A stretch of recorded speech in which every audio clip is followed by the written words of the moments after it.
CPML Mass Line party Narayanpet జిల్లా కార్యదర్శి. గత 3 రోజులుగా నారాయణపేట జిల్లా కేంద్రంలో కోటకొండ మండల సాధన కోసం అనేది ఈ ఉద్యమం నడుస్తూ ఉన్నది.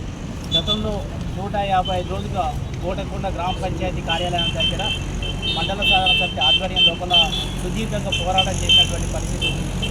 అప్పుడు ఉండేటటువంటి ఎమ్మెల్యే ఎస్ఆర్ రెడ్డి లేదా బీఆర్ఎస్ పార్టీ అనేక మండలాలు ఏర్పాటు చేసినప్పటికీ కూడా ఎమ్మెల్యే వారి చొరవ లేకపోవడం వల్లనే ఆ రోజు మండలాలు ఏర్పాటు చేయలేదు. ఇప్పుడైనా అప్పుడు ఉండేటటువంటి ఆ మండల దీక్షలకు లేకపోతే పోరాటానికి నేను మద్దతుగా ఉంటా, నేను ఆ టెంటుని బూడ్స్ అయినా ఈ మండలం సాధించడం కోసం నేను ప్రయత్నం చేస్తా, ప్రజలందరూ కూడా నమ్మాలి, ఆ గతంలో ఉండే బీఆర్ఎస్ పార్టీని ఓడించి మమ్మల్ని గెలిపించండి అని చెప్పి కాంగ్రెస్ ఆ రోజు కోరింది.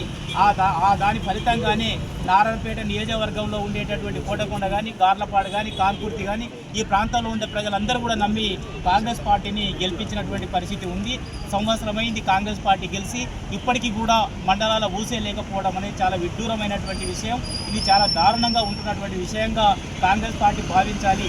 ముఖ్యంగా ముఖ్యమంత్రి రేవంత్ రెడ్డి గారు నారాయణపేట పట్టణంలో ఏర్పడినటువంటి ఎన్నికల బహిరంగ సభలో ఇచ్చినటువంటి హామీ ఇదని చెప్పి ముఖ్యమంత్రి గారు గుర్తించాలి.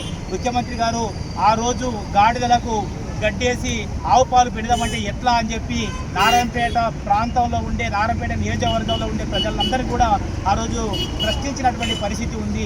దానికి భిన్నమైనటువంటి విషయంగానే ప్రజలు భావించి కాంగ్రెస్కి అనుకూలంగా ఇచ్చినటువంటి తీర్పు ఉంది. కాబట్టి ముఖ్యమంత్రి గారు గ్రహించి వెంటనే ఇప్పుడు 11 మండలాలకి మీరు క్యాబినెట్లో ఆమోదించినట్టుగా, 200 గ్రామ పంచాయతీలకి ఈరోజు ఆమోదించినట్టుగా వార్తలు ప్రచారంలో ఉన్నటువంటి పరిస్థితి ఉంది. ఇప్పటికైనా మీరు గుర్తించాలి. కోటకొండని వెంటనే మొదటి ప్రయారిటీలో మీరు 11 మండలాలు ఏర్పాటు చేస్తే ఏది ఉండాలి? కోటకొండ ఉండాలి. గతంలో అంత సుదీర్ఘమైన పోరాటం నడిచినటువంటి గ్రామం కాబట్టి ఆ రకంగా ఏర్పాటు చేయాలని మేము ఈ సందర్భంగా కోరుతున్నాం. అధికార బలం ఉందని, ఆర్థిక బలం ఉందని ఇటువంటి పద్ధతుల్లో లేదా మాకు అనుకూలంగా ఉండేటటువంటి ప్రాంతాలని చెప్పి అట్లా ఏర్పాటు చేసుకోవడం అనేది అది ఒక ప్రాతిపదిక, ఒక పద్ధతి లేకుండా ఉంటుంది. మీరు పదే ప్రాతిపదిక పద్ధతుల గురించి మాట్లాడుతూ ఉన్నారు. కాబట్టి ఇప్పుడైనా దీన్ని గ్రహించి మండలాన్ని ఏర్పాటు చేయాలని చెప్పి మేము డిమాండ్ చేస్తున్నాం. ఇప్పుడు ఈ 3 రోజులుగా ఈ శాంపుల్గా చేసినటువంటి పోరాటంగా మీరు భావించాలి. ఇది సుదీర్ఘంగా ముందుకు పోతుంది. కాంగ్రెస్ పార్టీ అబాస్ పాలు కాక తప్పదు ఒకవేళ మండలం ఏర్పాటు చేయకపోతే అని నేను తెలియజేస్తూ ఉన్నాను.